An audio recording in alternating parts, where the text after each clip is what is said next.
Hi, I'm Lou Reed from Energy Medicine Institute. EMI, an online campus for all things regular schooling forget to teach you. A place where we explore the art of manifesting through ancient wisdom and modern science.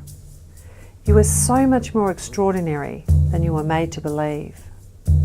Each one of us is called to serve in some way, shape or form. Our unfolding life beckons us into a unique expression that, when healthy, has the whole in mind. As women, we live in a powerful time in history in the Western world. We have more choice and autonomy in our lives than ever before. Concurrently, humanity as a whole continues to push forward at great peril for our Earth, and perhaps our future. During this incredible time, it is my belief that women hold the worldview, the innate way of being that will move us, as Anodia Judith says, from the love of power into the power of love. We are collectively awakening to a broader and more inclusive understanding of intelligence and leadership, when our feminine qualities of intuition, compassion, empathy, sensuality, rhythm, metaphor, and our moon cycles are realised as key competencies that need to be nurtured and brought forth. This inclusion extends to our non-hierarchical leadership model, where we as the community are the gurus, where each one of us can be guides to others in their own truth of heart, where integral understanding, not fear or anger, dominate our worldview. The hero's journey is an extraordinary set of tools that allow us to navigate the story of you, to discover the parts that are keepers, discard the toxic parts that no longer serve us, and then author and manifest a more empowering story. Joseph Campbell discovered that all storytelling, conscious or not, follows the ancient pattern of myth, that all story, from a tragedy of wasted potential right through to a triumph of human spirit, can be understood through the lens of the hero myth, whose principles we will work with to guide us on our journey of self-discovery. Campbell was a student of Swiss psychologist Carl Jung. The ideas in the hero myth are often referred to as Jungian. This series is based on Jung's idea of archetypes, consistently repeating characters who occur in the dreams of all people and the myths of all cultures. Jung believed that these archetypes are reflections of the human mind, that our mind divides itself into characters to play out the drama of our lives. The repeating characters of the hero myth, such as the young maiden, the wild woman, the wise old crone, the shape-shifting nemesis, and the shadow nemesis, are identical with the archetypes of the human mind, which are etched into our dreams. That is why myths and stories constructed on the mythological model are always psychologically true. These stories are a true model of the workings of the human mind, a true map of our psyche. They are psychologically valid and realistic, even when they portray impossible or unrealistic events. This is why, universally, they hold so much power. Stories built on the model of the hero's myth have an energy that can be felt by everyone as they emerge from a universal source. They are universal concerns, questions like, why was I born? What is my purpose in life? And how can I be the best version of myself? The archetypal steps in the hero's journey are great keys to life, tools allowing us to deepen our connection with who we are so that we can actively participate, we can author who we're becoming, and reverse engineer our happy ending. manifesting a business and life that you love. Every storyteller bends the myth to their purpose. That is why Campbell's book is called The Hero with 1,000 Faces. What if we were able to peek behind the worlds and to journey to the place where our story lives? What if we could bring healing to our story and balance our masculine and feminine so that we can step into the fullness of who we're meant to be? Rewriting, re-image and restoring the divine feminine within. So many of us have separated from our feminine and have lived through our masculine for so long that we've forgotten what it truly feels like to be whole, to be aligned with the natural cycles of our life. Yet somewhere deep inside, a part of us remembers and is calling us home to ourself. You know, that deep nagging feeling that there's something missing in life or that there should be more to life. It's time to explore the sacred space that is held within each of us, a space where our unknown patiently and quietly awaits, a space where new growth, healing, and authentic expression can manifest. Leaning in and learning deep listening for when to move, for when to be still, for when to charge against the edges, and when to sit in our breath. Each of us is being called towards a path that is uniquely ours to live and express upon the canvas of our lives, our living masterpiece. When we say yes to coming home to ourselves, we are saying yes to moving more powerfully towards that which is our work to do in the world, our path towards our own life purpose, staying true to the unique story of you. Each path is an invitation that prepares us for the future. No initiate gets past the threshold without having gone through the trials it takes to forge yourself on the altar of humanity. Some get lost along the way. Some don't make it at all to the threshold. Some continue to wait to get more training, more education, waiting for their readiness to do the work. But what if we claimed our readiness, a sense of already being in the doing of the work right now? What if there was no more waiting? What if each challenge occurred for us so that we could recognize it as a signpost that we are heading in the right direction? What if we could turn each experience, each encounter, into a tool for our alchemical toolbox? What is needed to make this shift in perception and become the author and hero of our own lives? How do we move more powerfully into our true and overarching identity?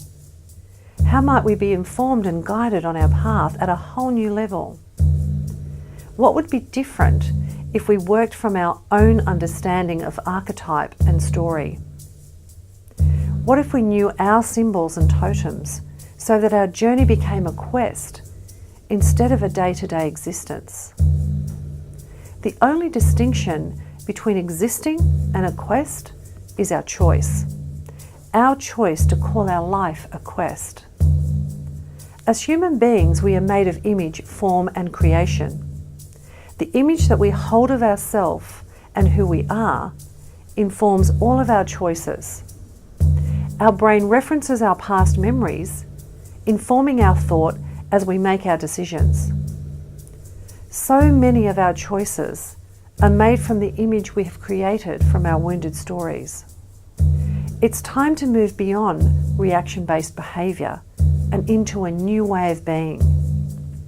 Neuroscientifically, employing our left and our right brain with our heart consciousness and using our image of ourself as a guiding light, we begin to think thoughts that we've never had before.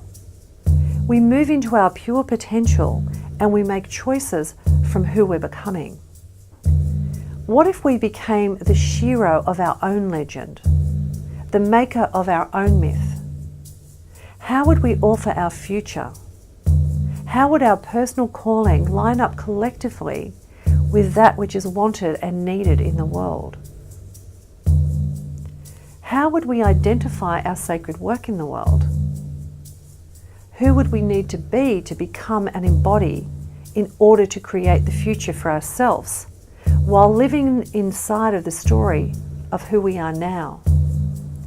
Who would we invent ourselves to be to answer that calling?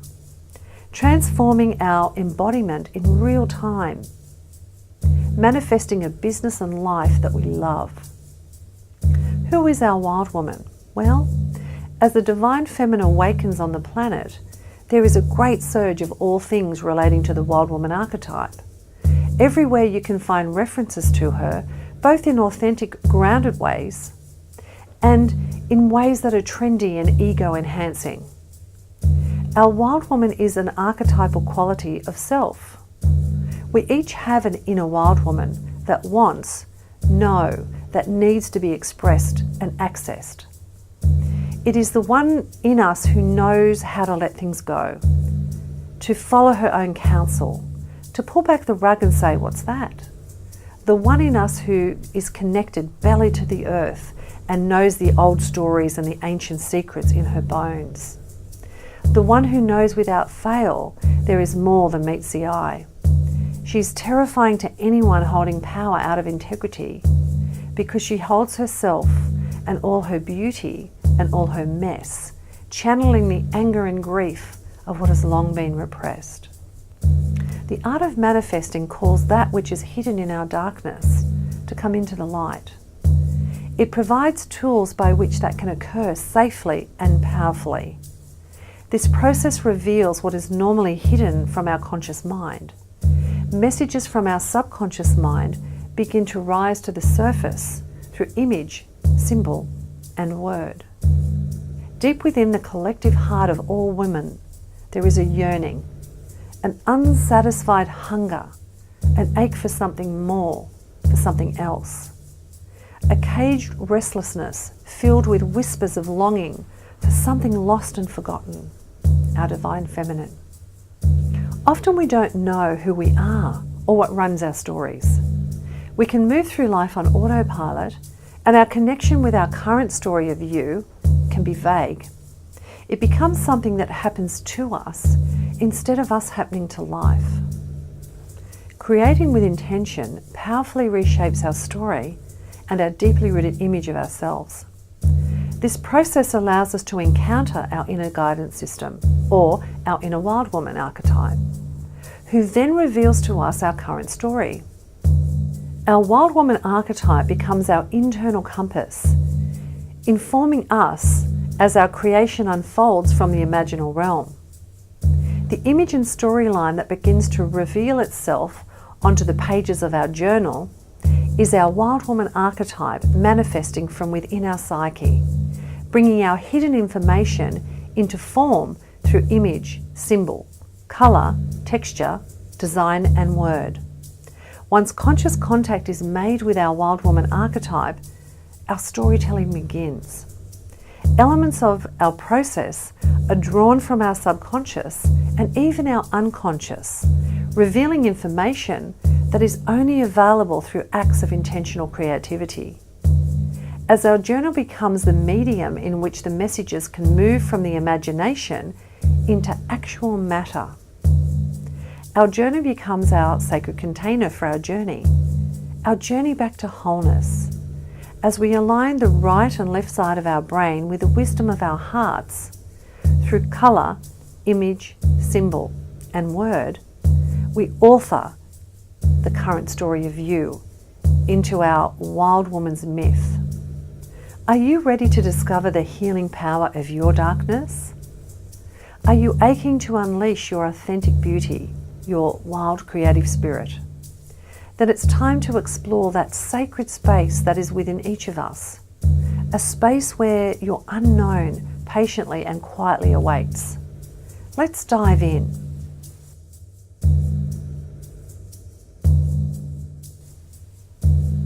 Welcome, dear ones. Today's art prompt is about getting started. And in our Getting Started art prompt, I want to invite you to create a journal that will allow you to document your journey. Now, if you have made art journals before, then I really invite you just to go ahead and create something that feels right for you.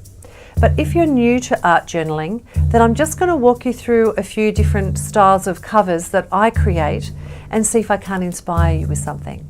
So the first one we're going to look at is a really simple one.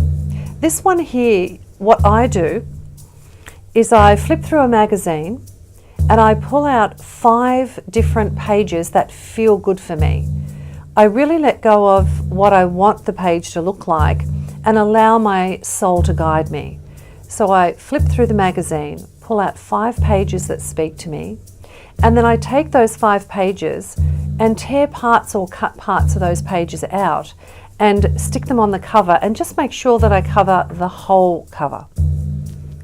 Then once I've covered the images, then I'll go back through the magazine and I'll flip through and pull out 3 pages of writing.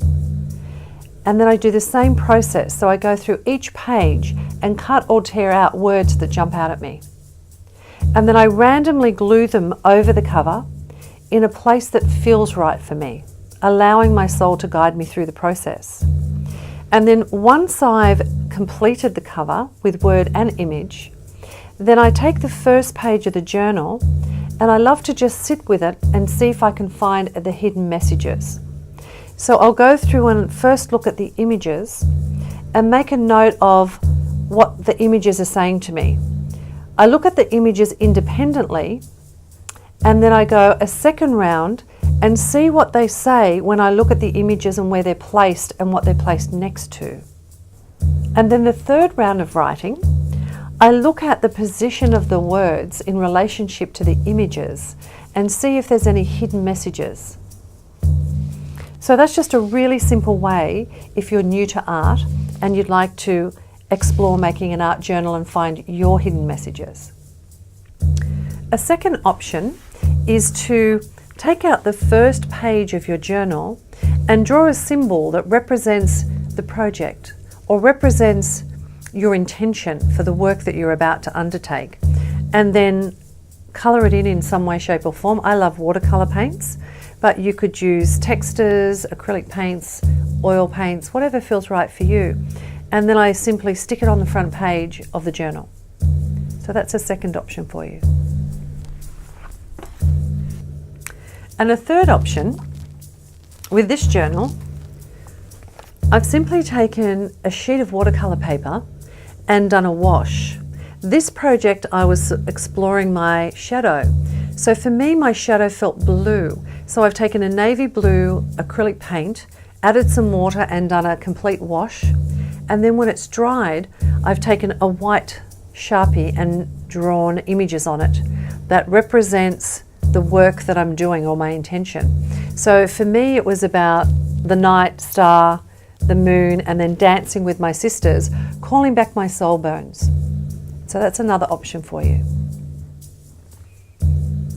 Now, if you're new to painting, you may want to do something like this and explore colour and brushes. So again, all I've done is taken a piece of watercolour paper and I've taken a brush and one colour.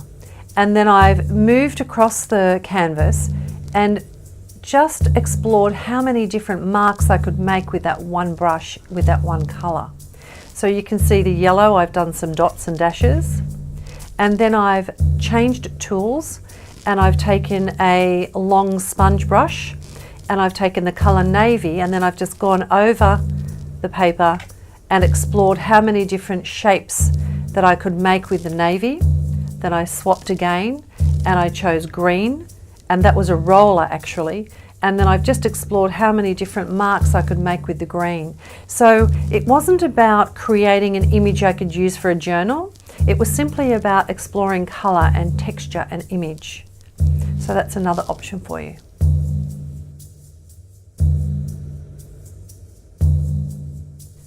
I invite you to deep dive into your Shiro's journey. I look forward to seeing you in our next episode of The Art of Manifesting, where we explore step 1, Ordinary World, and step 2, Call to Adventure. You are so much more extraordinary than you are made to believe. Blessed be.